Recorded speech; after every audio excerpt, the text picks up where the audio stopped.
This generation's characteristic narcissism and level of self-importance is offensive. One can imagine the repugnance the Lord must feel when we have an image of ourselves that we ought not have. There's a reason why Paul writes that we shouldn't think more highly of ourselves than we should. Romans 12, verse 3.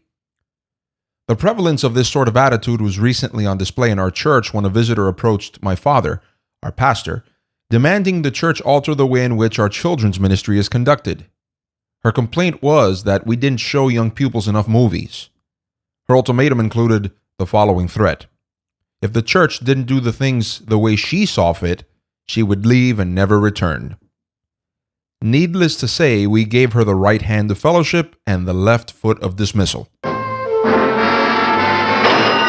Please notice that she desired that we entertain her child and not instruct him biblically for the small amount of time she would have left him in our charge.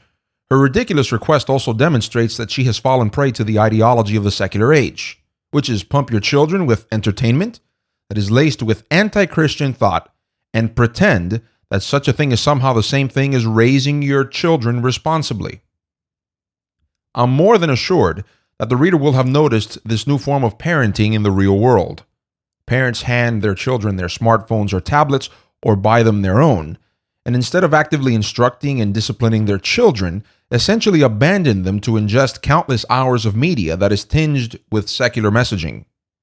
It's nothing more than a form of negligence and zombification of children. This is what she desired we do with the young souls that assist our congregation.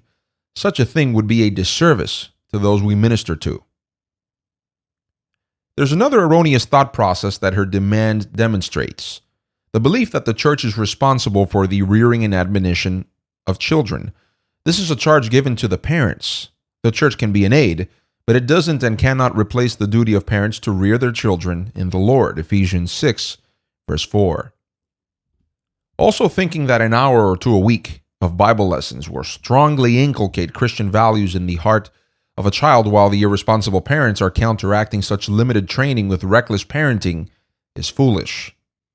Furthermore, consider that the mother we've mentioned desired the church to be an extension of her negligent ways. Finally, her demands demonstrate how the self-importance and arrogance present in such individuals negates humility and the consideration they should have for their neighbors. Instead of being thoughtful about those who are offering their services to the Lord and to the parents and being thankful for it, her ultimatum, or shall we call it a silly form of extortion, shows that the center of her universe is herself. No consideration for the teachers' time and efforts, of their children, other parents, and even her own child. Contemplate that she thinks so highly of herself, she thought that her demands and her demands alone could induce our local congregation to accommodate her out of a fear that we would lose her as a potential congregant. I dare say that her attitude is simply a manifestation of the effects modern church marketing schemes have had on congregants. Akin to the safe space social justice monsters created by liberal university professors, the contemporary church has helped create this generation of pompous Christians, if there can be such a thing. But for the sake of our conversation, let us compare one thing to the other. For years, Marxist teachers have inculcated a victimhood mentality in their pupils by leading them to believe that their lives are a result of oppression from an elitist minority. As a result, a great majority of college students have come to believe that the entire world is against them. Therefore, they become belligerent, whiny, and even violent against those that dissent from the Marxist orthodoxy. Stay quiet. You should step down. If that is what you think about being a pastor, you should step down. It is not about creating an intellectual space. It is not. Do you understand that? It's about creating a home here. In the same vein, the seeker-friendly church has sought to flatter individuals in order to keep them in the pews. The way they do this is by attempting to accommodate everything the church does to the self-centered notions of congregants, including the message of the gospel. Such a tactic eventually backfires because all congregants now feel entitled to make demands, seeing that multiple churches are bending over backwards begging for their presence. It's no longer about Christ. It's no longer about humility or service. It's all about me. The result is a new type of Christian, one that is smug and consumed with his self-importance instead of a Christian that follows the meekness and humility of his Savior, a Christian that submits himself to the lordship of Jesus Christ. 1 John chapter 2, verse 6.